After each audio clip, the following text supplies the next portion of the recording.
This is our leadership dessert where we get to appreciate all of you as leaders, but we're in a special season. So I'm also going to be sharing about our capital campaign, or what we call a capital initiative, and kind of the unique season that God has put us in. So I want to share that with you tonight. I think we got some stuff that will happen in the background too. These are some pictures from way back in the day, and some of them more recent. It's pretty fun. I got to look through those today and put it together. The number one thing I want to do is to say thank you.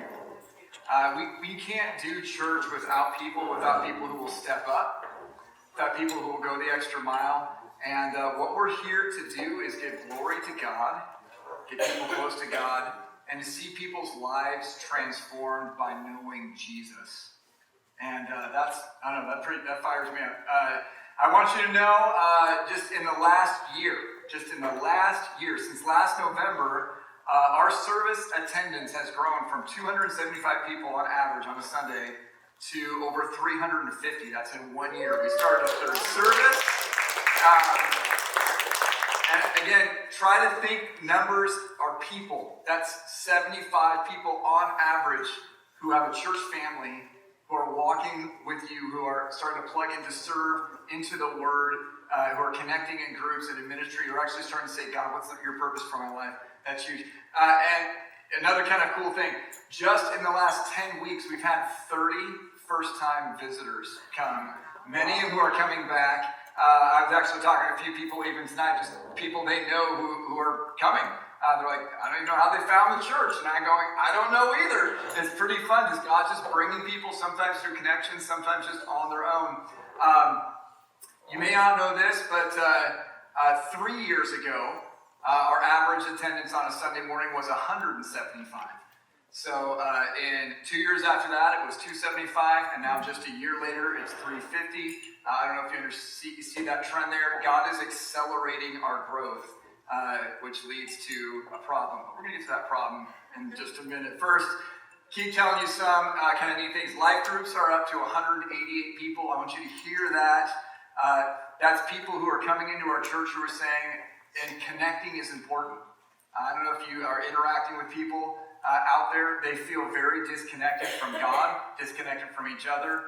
And although they don't realize it, they're actually disconnected from themselves. They're so busy, they don't have time to do any self-reflection. And that causes a lot of issues. So kids ministry is up to about 55 or 60 on a Sunday. Anyone in here working in kids ministry, doing kids ministry things?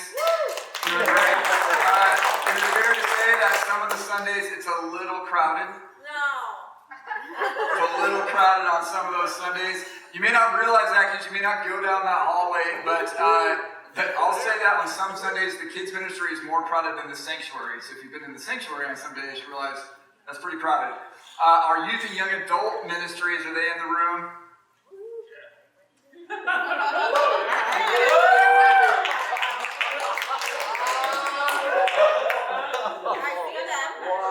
don't know how to deal with this. They're uncomfortable, right? Okay.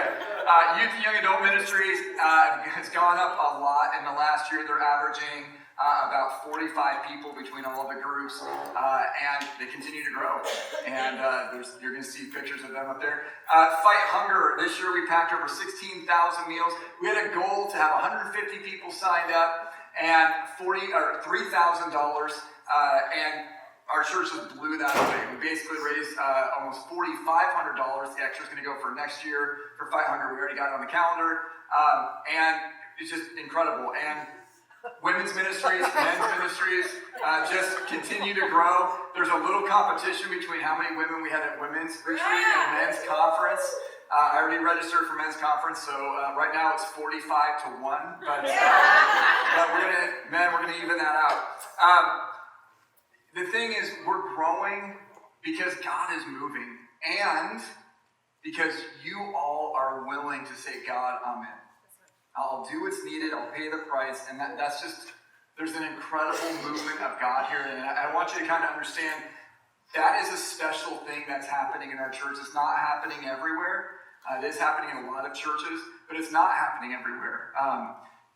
You know the stats, but I want to say them, again and again and again, so you don't lose track of the mission that God has called us to, Covenant Grove, the mission he's called us to, that we have from day one.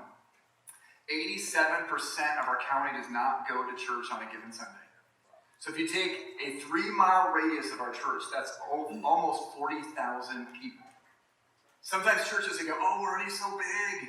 And you miss God's mission. God loves every single solitary person. And we go, well, I don't want to reach anymore. And just that drive and that fire and that burn to say, God, I want to join you on your mission, even if it means I have to lose the things that make me comfortable. And we kind of just have that drive. If you go a 30-minute drive, and there are people who drive 30 minutes to church. If you say a 30-minute drive, you're talking about, if 87%, that's like over 250,000 people who do not, on a Sunday, go to church in our county, within 30 minutes of our church. There's a huge need for the mission. And that is really what we're feeling. And even in our state, in our culture, California is, I just found these out, 35th in the nation in worship attendance and 41st in belief in God. There is a huge need for us to do what we're doing. Just recently, I did a text message thing with a guy who's in his 20s, and we had a great text message back and forth. He and his mom are commuting from Mountain House. And it's a cool God story. I asked him if I could tell the story tonight. It's a cool God story of how they even wound up in our church. But I just want you to understand, don't sell God short. Okay, if God can bring someone from Mountain House to start coming basically every week to Covenant Grove, and he's sending me texts sometimes with these hard faith questions because he's struggling with his faith a little bit, and he's got these questions, and he starts asking today about Satan and God and how those go together. And eventually, through a bunch of text messages, we get to the point where he starts asking a better question. He goes, well, then why do I keep doing what I don't want to do? And we start talking through Romans 7 a little bit. And then he goes, well, then how am I supposed to change if this is what's going on? And I kept saying to him, now you're asking the better questions. You know? And we start having this conversation, and here's this 20-year-old kid who's been called by God. He didn't know anyone in our church. And he comes from Mountain House with his mom, and he is growing in his faith because of the ministry and the work of this church. And that's from all of you. It's powerful. It's powerful. It's just, I'm seriously overwhelmed because I get to have these conversations with people, and it's overwhelming. The vision, what we're trying to do is going to eventually run into a problem. You know, see, we're moving and God's driving, and it's just incredible. But I don't know if you're starting to feel this. It's starting to feel like this a little bit. Right, like you're driving, but it's feeling like this is tight, right? And it's not just the space; it's even the time and the energy and the. See, this is what we're trying to do: is we're trying to actually expand our facilities. Facilities aren't what we worship. We don't worship buildings. I know you kind of worship this building a little bit when you walked in. But other than that, we don't worship buildings. Okay, that's why I like using the word facility. They are there to facilitate something. If you have an empty ministry, the facilities aren't going to facilitate anything great. But if you have a ministry full of heart and passion and God's mission, and you're driven for that, then the facilities can facilitate something even bigger. But we're getting to the point where our facilities are actually limiting the mission that God's called us to. You may not know this, but we are currently in the smallest square footage we've ever been in as a church, while we're the biggest we've ever been as a church. When we were meeting in schools, we had way more square footage. So we're double the size we were when we were meeting in schools, but we have less square footage than we ever have. That, to me, is putting that spot where we're going, God has led us to this moment. This moment, honestly, I don't know about you. I know some of us are like, oh, this is scary, or this is going to take a lot, or else it's going to be whatever. I don't know about you, but I'm so excited to be in this moment. I was way more scared when there was 40 people, and it was like, I don't know if it's going to work. And I didn't say that to anyone out loud, but I was thinking it a lot, you know, because it's like, I didn't know anything about church planting, and I didn't know how to be a lead pastor, and, you know, I mean, I was just like, what's going on? And at the beginning, no one invited anyone, and it was like, I don't know if it's going to happen, and we're in the middle of the recession, and it was crazy. And God really refined me through that process to trust in Him in radical ways. So by the time it was time for us to move into the building, and it seemed impossible because we had to raise this huge amount of money, and it was going to be a lot of work, and people were already tired, I just said, God, have your way. God, your will be done. God, you're going to take charge. And what happened was people's faith was growing. Like mine was growing the first time. And I believe the same thing's going to happen this time. Now, this is not about buildings. This is about building people's faith. This is about building people's hope. You know, when life goes stress, when life goes bad, you don't typically lose your faith. You lose your hope. You just think, I still believe in God, but nothing's ever going to get any better. And I'd say our world right now, our culture right now, just feels very hopeless. Like things are just always going to be the same. There's no point. And so we argue and we get angry and we don't deal with things in healthy ways because we don't have a lot of hope. And so my dream as a pastor isn't just to build buildings. I want to build buildings. I want to expand those facilities to facilitate bigger ministry, bigger God, bigger, we serve God who's just so big. But the really thing is about making that happen and building hope in people's lives. So we're going to talk about that a little bit more. I'm going to give you more details because you are the leaders of our church. Your ministry team leaders, your financial leaders, you are people who serve on the staff and our council. And honestly, I didn't want to, announce it to the church. We're going to do that on January 20th. I didn't want to announce it to the church. You're going, oh, this sounds good. I've never heard of this. Well, that's interesting. Or have you kind of hear about it from the side? I wanted you to hear it directly from me, what the vision is. Let you ask some questions if you have that.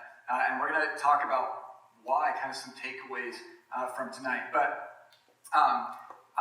basically, the thing that's been driving me, these verses that have been driving in my head, and one of them is going to be on our sweatshirt that we're going to sell in December. It's Judges 4:14. It's Deborah speaking to Barak, and she basically says, the Lord is giving you victory. The Lord is marching ahead of you. I love that verse. What a great verse to lead into 2019. Right? The Lord is marching on ahead of you. You have the victory. And I love that she said that to him before he went into battle, but she said it in the past tense. The Lord has given you victory. Not will give you victory. He has given you victory. Like it's already happened. Because he's already there. The victory's already done. You just need to go onto the battlefield and experience the victory that he's already done. And I don't know if you've noticed this. Have you seen this if you've been around Covenant Grove at all? Have you seen this before? God is marching ahead of us. We just got to have the courage to go and march out with him.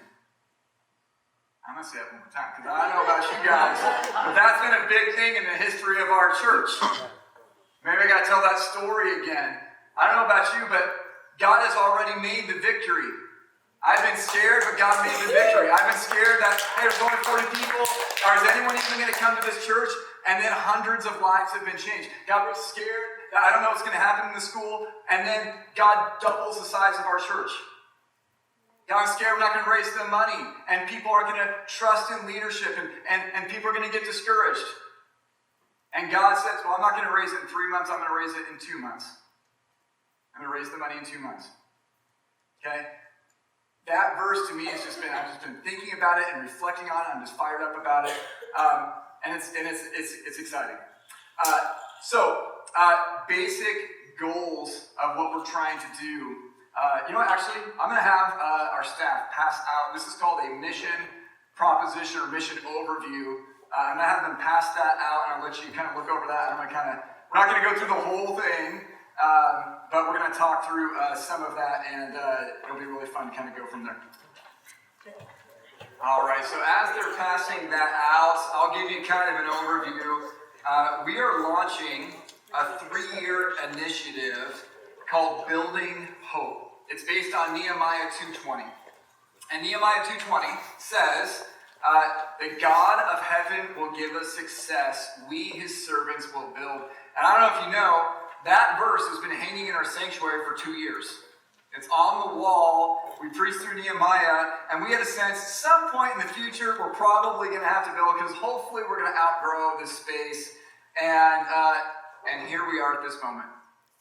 And again, I just want to say that to you. It's a special thing to be able to look back on, to be able to share with people, to kind of say, hey, in my lifetime, I got to be part of building a church. And I'm excited about that. Our leadership council, our staff, we've been praying through this. for a while. We really feel like this is the time. We're united in that decision. It's not just my decision. This is the time to launch that initiative. And there's some people in this room who are kind of like, duh, it's about time. Why didn't we do this a long time? We should be ready to go. There's other people in this room who are kind of like, I don't know. That sounds scary. I'm not sure. That's why we're talking. That's why we have this time. That's why if you have questions, please ask them. The main thing I want to say to you is this is not a fundraiser. This is not a fundraiser. This is God working to change and grow and strengthen the culture of our church. He's actually trying to use this to prepare us for the ministry he has for us in the future. Look back, can you see that? Can you see that when we learn to trust him this way, suddenly that opens up this? When more leaders get raised up in this stage, suddenly we can reach and care for more people and develop more people because it's not all on the pastors. You see how God is doing that? It's a powerful thing. Here's the vision that I have, and I hope you can see this. I hope I can paint this picture. You walk in to a place, and it's not just a building, right? There's actually a campus. There actually needs to be signs because you're not sure exactly where to go, right? And there's space for a sanctuary that can fit 3 to 400 people on a Sunday morning. Kids ministries go from 4 to 8 classrooms. Some of those classrooms can be converted into mid-sized space for kids ministry and youth ministry. Some of that space during the week can be used by community groups or church plants, because right now we can't do much for the community because there's only really one space, and that space is being used almost every single night of the week in our church. And so to be able to say, hey, there's going to be more. There's going to be outside meeting space. There's going to be storage. There's going to be an office that doesn't have the roof fall in. I don't know if you know, the ceiling fell in on Hannah's office this year when it rained. And just things of this nature, right? And if you're going to expand those two things, then you also have to expand the parking. And so just these things that go together and really to live out that vision.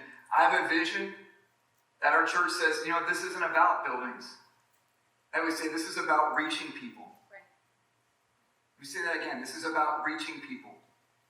And how can we do that more? And some of that, as we're coming up to being almost 10 years as a church plant, is I think God's given us a vision to really plant another church out of Covenant Grove.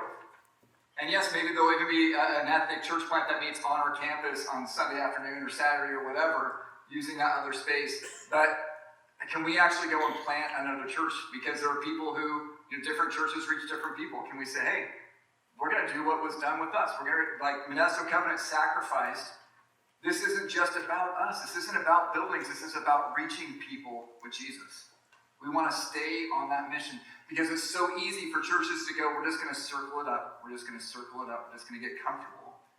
Okay, and I believe that as human beings, not just churches, as human beings, once we take our eyes off of God and his mission, things start to go all wonky and unhealthy.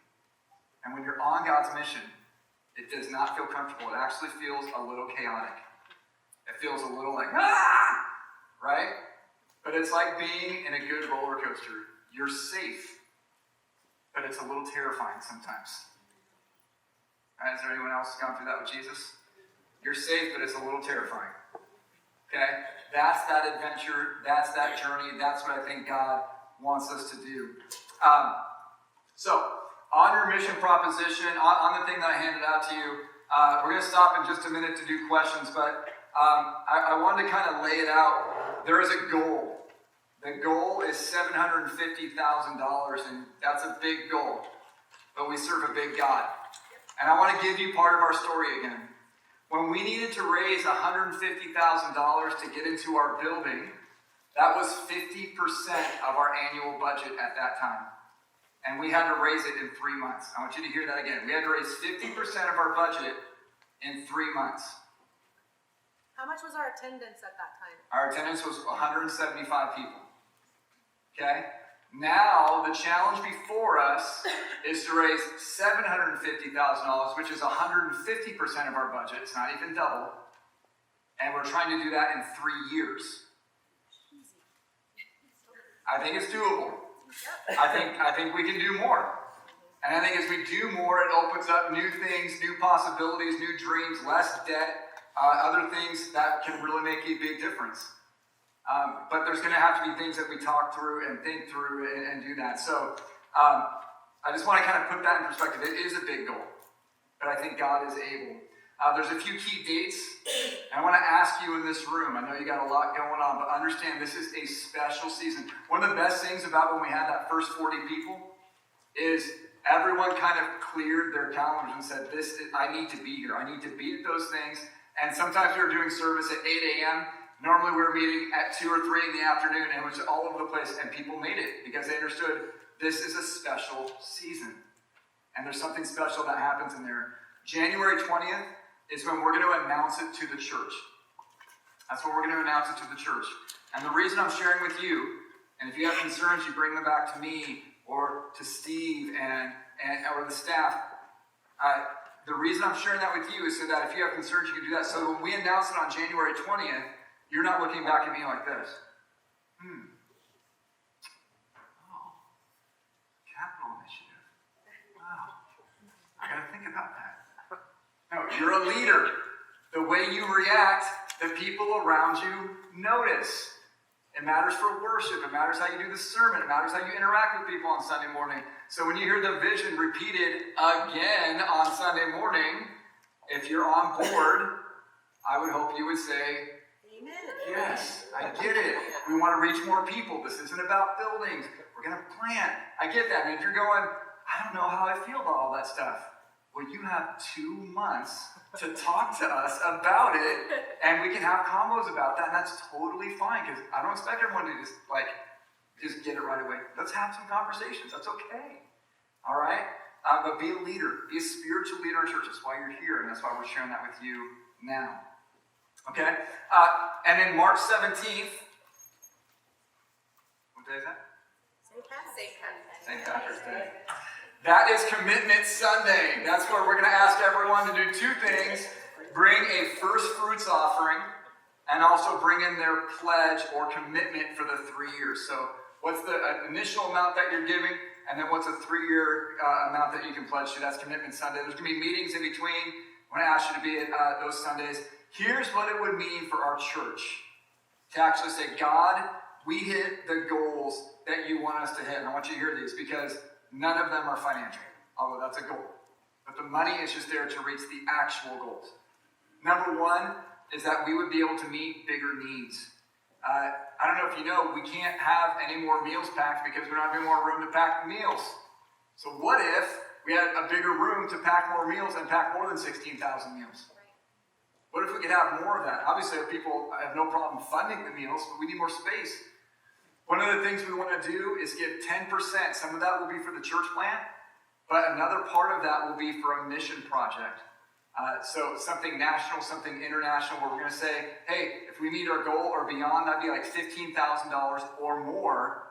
That would go to some mission project to bless them if they're trying to reach people for Jesus. We don't want it just to be for us. We want to live sacrificially in this time. To have a new church plant. To say, hey, if we were planted, we're going to plant. I don't know if you've heard this line. I love this line. Every church started as a church plant. Every church at one point was a church plant. But at some point, the church loses its passion for reaching people and says, we need to take care of ourselves. Okay, how do we keep that passion? Okay, next generation space. Right now, again, we're pretty limited on how big we can get. But if we could say, hey, there could be 120 kids in these classrooms. That would be awesome. Right? If we could say, hey, youth ministry midweek can have a mid-sized space, because I don't know if you know, they have to tear down the chairs in the sanctuary every single week just to play games. Okay? So we can actually do that. We can actually have that space for them. A big win would be more kingdom leaders. We have about 60, 80 people in leadership right now. What if that was 120? Right. I don't know if you've understood this. God develops leaders before he sends the harvest. You know what it says in Matthew 9? He doesn't say pray for more people. He doesn't say pray for more people to come to faith. He says pray for workers. When the workers go in, now God can send more people so that they can be taken care of. If God sent a whole bunch more people, but we couldn't take care of them, And that's not going to happen. God has sent, remember what I said? 75 new people into the church. Some of those people are leaders just waiting for you to ask them to step up, to join you, to be on a team with you, to help you, right? And maybe you've been saying, I've been waiting for Scott to do that. And maybe this is the time where God's going to say, stop doing that. You can ask them to lead with you. You are empowered to go do that. So we can be a different church. And then expanded facilities, of course, right? Hope growing, of course, okay? That's important. I want to tell you another story. There's a woman who came to our church recently, and actually it's been a while now, but she's gone through a lot of stuff in her family. And she's gone through a lot of pain in her marriage. She's divorced. And what she said is, I love how friendly this church is. I feel connected. She's in a life group. Not quite ready to do ministry, but she's in a life group and she's growing. And as I was on the phone with her, she just said, I needed a place where I could connect, where I could unpack all this stuff. I believed in Jesus for a long time, but I needed a place where I could unpack all the stuff that's going on inside of me. Okay, sometimes we think the only needs are poverty needs, but there's a lot of needs that people in the suburbs have. And she's unpacking that. And I wanted to share that story for a specific reason, because what she said really spoke to me. She said, I love how friendly this church is. And you know what I remember? I remember when we first went to 2 services, I probably heard from 10 people who said, I don't want our church to get much bigger because I'm afraid we won't be friendly anymore. And so here we are at 350, and people coming in are still saying, I love how friendly this church is. I don't think that's about size. I think it's about you and me being friendly people. And that's really what I think makes a big difference. So, I'm going to see if you have any questions here. I want to give you a chance to ask questions. We can go from there. I want to give some challenges. We're going to have more time to mingle. We're also going to spend some time praying. I think prayers, pretty important. Yeah. So much for the people, the leaders, the passion, the strength, the drive in this room. Thank you for those who are here, the love they pour into their ministry. And God, for the people here, church is not something they go to, it's something that they are. We are the church. And Lord, what I'm excited about is that this number of people has grown. Every year you continue to raise up people who serve and then who lead with a passion to follow you and to live on your mission. God, the people in this room want to see your kingdom come. The people in this room have paid the price. God, we're heading into a new thing, and sometimes it's like super exciting, and I just want to say, wahoo. And there's other times where it's like really scary, and it's like, God, this is tough, and it's hard. But Lord, you are able, and you are bigger than our doubts and our fears. So Lord, grow my hope, grow our hope, and grow the hope of this world, Lord, so that more people can come to know your name, Lord, through a mission project, through planting, and through expanding facilities at Covenant Grove. Jesus, may the only name that is glorified through this process be yours, yours alone. We pray this in your name, Lord. Amen. Continue to pray, please. And mix and mingle. You can stand up. Thank you for letting me share that vision with you tonight. I appreciate you all so much. This would not be possible without you. And I really believe that God is just getting started with us. There's no rush to leave. Hang out. And if you have questions or anything else for me, come up and chat.